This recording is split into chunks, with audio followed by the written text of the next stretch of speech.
Hi, this is Jackie Kiadii, Microsoft certified trainer specializing in Excel and Power BI. So I get this question all the time. Jackie, what's the shortcut for XYZ? What's the shortcut to do this or that?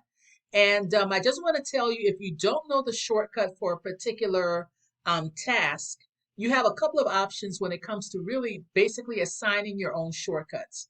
This tip, I'm demonstrating it in Excel, but it works throughout the Microsoft 365 suite, so it works in Word, PowerPoint, so forth. First thing you can do is just simply tap the Alt key on your keyboard.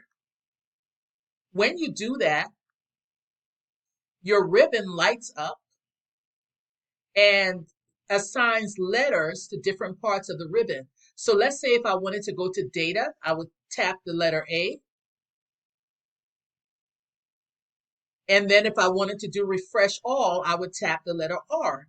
So that's one way of assigning shortcuts, whether you know a shortcut or not to a particular task. Your other option is if you have, maybe you're trying to do something that's very deep in the ribbon and you don't want to have to click 3 or 4 keys.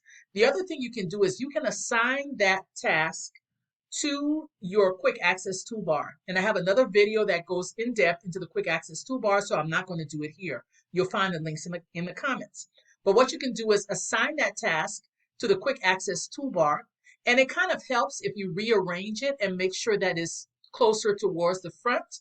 And then now when you tap the Alt key, items on your quick access toolbar light up with numbers. So if I wanted to do autosave, I would simply click the number 1. If I wanted to save my file, I would click the number 3. So it would be Alt 3, I'm saving my file.